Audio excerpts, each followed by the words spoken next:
안녕하세요. 대한민국 대표 예능 프로그램 무한도전을 통해 금융상식을 공부하고 있는 파노입니다. 이번 시간에 살펴볼 금융 키워드는 바로 M&A이며 M&A 금융 키워드를 설명해줄 고마운 무한도전 에피소드는 지난 2013년 방송된 맞짱 특집입니다. 우리가 흔히 신문기사를 통해 접하는 인수합병이라는 금융용어가 바로 영어로는 M&A를 의미하는데요. 흥미로운 점은 M&A는 합병을 의미하는 merger와 인수를 의미하는 acquisition의 합성어로서 우리가 흔히 언급하는 인수합병과는 정반대 어순, 즉 합병인수를 띈다는 점입니다. 오른쪽 이미지들은 매일경제, CNBC 등 유명 미디어들의 신문기사 제목을 캡처한 것인데요. 삼성전자, 월트 디즈니, 일론 머스크, 트위터와 관련된 다수의 기사 제목들이 보이는데요. 이들 기사의 공통점은 이번 시간에 공부해볼 M&A, 즉 인수합병과 관련된 종합기사를 다루고 있다는 점입니다. 두 개 이상의 기업이 하나로 합쳐서 새로운 단일 기업을 이룬다는 점에서 M&A 전략은 곧 기업 몸집 불리기 전략으로도 통하는 한편 M&A는 그 성격에 따라서 수평적 M&A와 수직적 M&A로 또는 적대적 M&A와 우호적 M&A로 재구분되겠습니다. 먼저 수평적 M&A와 수직적 M&A의 차이점에 대해서 살펴보겠습니다. 자, 왼쪽의 수평적 M&A는 동일 업계 내 종사하는 기업들 간의 인수합병을 의미하는데요. 즉, 한 기업이 주력 업계 내 시장 점유율을 확대하거나 제품 생산 과정에서 규모의 경제를 달성하기 위해서 업계 라이벌 기업을 매수하는 M&A 전략을 의미합니다. 예를 들어서 왼쪽 이미지에 미국의 테슬라와 한국의 현대자동차 이미지가 보이는데요. 이와 같이 미국의 테슬라와 한국의 현대자동차는 글로벌 자동차 생산 제조업계를 주도하는 대표 오토메이커 기업들로서 만일 테슬라와 현대자동차가 인수합병을 추진할 경우 이러한 M&A 형태를 수평적 M&A로 분류할 수 있겠습니다. 그렇다면 상호관계를 연상시키는 버티컬의 수직적 M&A는 무엇을 의미할까요? 수직적 M&A는 제품의 생산이나 원재료의 공급 등이 상이한 단계에 있는 기업들 간에 이루어지는 합병을 의미합니다. 주로 대기업이 원료에서부터 완제품의 유통 과정까지 모든 단계를 지배하려는 목적에서 기업이 상하 계열 관계에 있는 회사를 매수하는 형태가 바로 수직적 M&A 방식이었습니다. 예를 들면 앞서 살펴본 테슬라라는 전기차 제조 기업이 테슬라 차량에 탑재되는 EV 배터리를 생산하는 LG 에너지 솔루션 기업을 인수할 경우, 즉 자동차 완제품 생산 기업인 테슬라가 테슬라 차량 내 설치할 자동차 부품들 중 하나에 속하는 전기차 배터리 기업을 품 안에 넣기 위해 진행하는 일종의 M&A 형태를 수직적 M&A로 분류할 수 있겠습니다. M&A는 그 형태에 따라 방금 살펴본 수평, 수직 M&A 이외에도 M&A가 추진되는 그 성격에 따라서 우호적 M&A와 적대적 M&A로 재구분되겠습니다. 적대적 M&A는 타겟 기업이 원치 않는 상황 속에서 인수기업이 비우호적으로 기업을 집어삼키려는 M&A 형태를 의미하는 한편 반대로 우호적 M&A는 인수기업과 피인수기업, 즉 타겟 기업 간 원만한 합의점을 기반으로 추진되는 M&A 형태를 의미합니다. 쉽게 말하자면 적대적 M&A는 새드 엔딩 기업 스토리라면 우호적 M&A는 해피엔딩 기업 스토리, 이 정도로 이해하시면 되겠습니다. 참고로 아래 무한도전 에피소드 관련 이미지가 보이는데요. 사실 우호적 M&A와 적대적 M&A의 개념을 잘 설명해준 또 다른 무한도전 에피소드가 존재하겠으니 적대적 M&A와 우호적 M&A의 개념에 대해서는 또 다른 무한도전 금융상식 컨텐츠를 통해 재방문해 볼 계획입니다.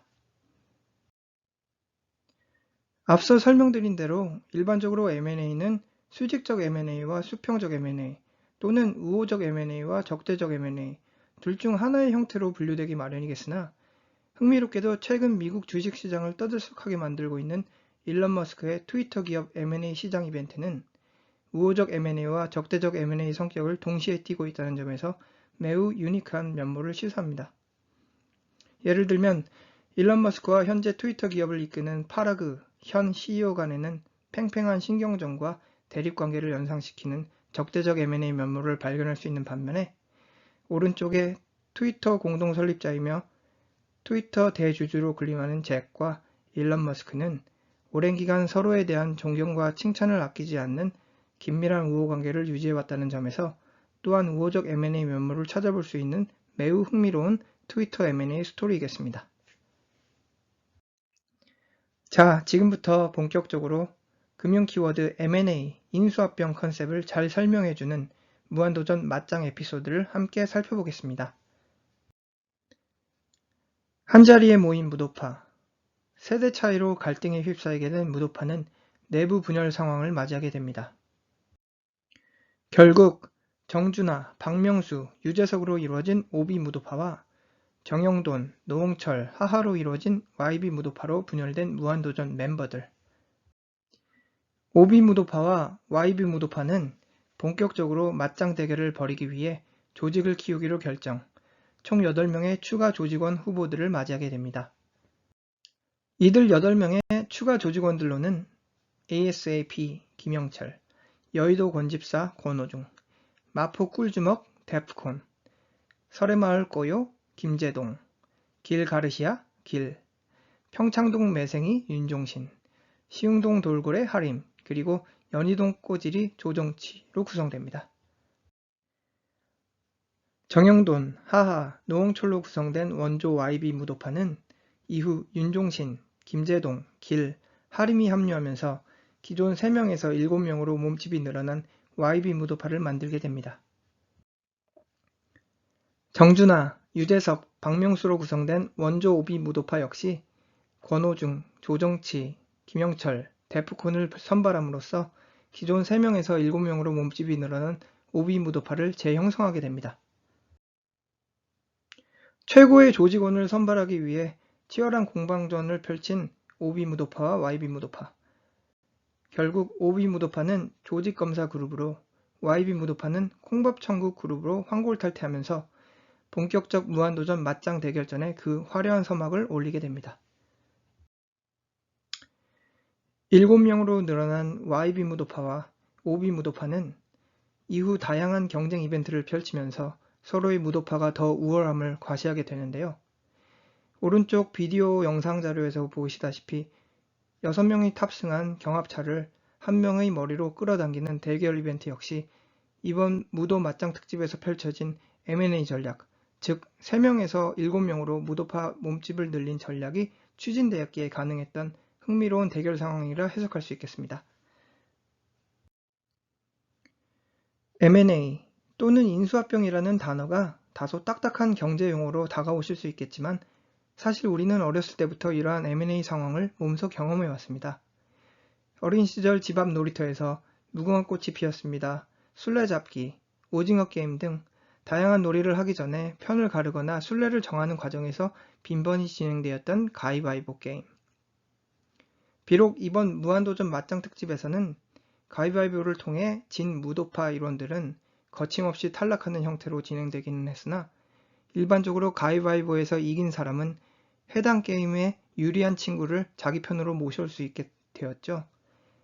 예를 들면 여러분께서 줄다리기 게임을 할 경우 힘이 세고 덩치가 큰 친구를 여러분의 팀원으로 스카우트하는 게 너무나 당연한데요.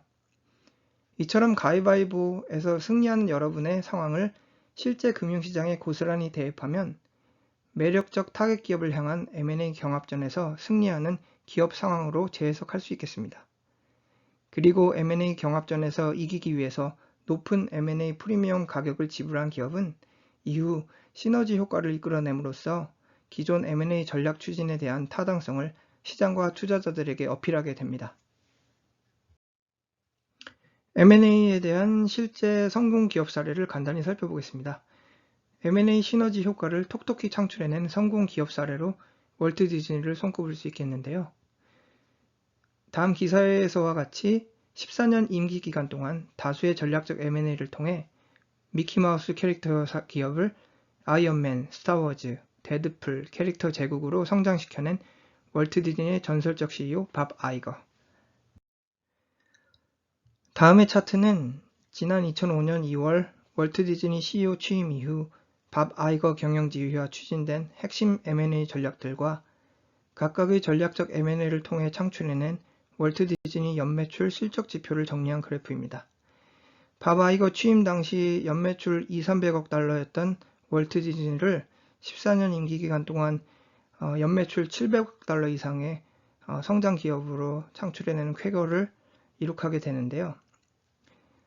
밥 아이거 CEO 취임 1년 차였던 지난 2006년 애니메이션 파워하우스 픽사에 대한 M&A 전략을 시점으로 이후 2009년 아이언맨과 어벤져스 캐릭터를 보유한 마블, 2012년 스타워즈 프랜차이즈를 보유한 루카스필름, 그리고 지난 2017년에는 엑스맨, 데드풀, 심슨, 아바타를 보유한 21세기 폭스사에 대한 전략적 M&A를 통해 닥치는 대로 매력적 캐릭터들을 기업 품 안에 확보하게 되는데요.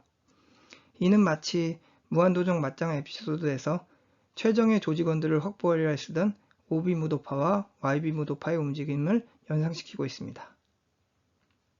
그리고 마침내 월트 디즈니는 지난 14년간 추진된 M&A 전략을 통해 확보된 수많은 매력적 컨텐츠 사업을 기반으로 지난 2019년 11월 디즈니 플러스라는 온라인 스트리밍 플랫폼을 공식 런칭하게 됩니다. 지난 14년간 밥 아이거 경영지휘와 추진된 다수의 전략적 M&A들 중 가장 대표적 성공 케이스로는 아마도 월트 디즈니의 마블 스튜디오 M&A 전략이 아닐까 생각됩니다. 다음의 차트는 어벤져스 프랜차이즈 시기별 디즈니 주가 흐름을 나타낸 그래프로서 어벤져스 1편이 출시 당시 한 주당 40달러 수준이었던 디즈니 주가는 어벤져스 엔드게임 개봉 당시 한 주당 130달러 이상까지 치솟게 됩니다.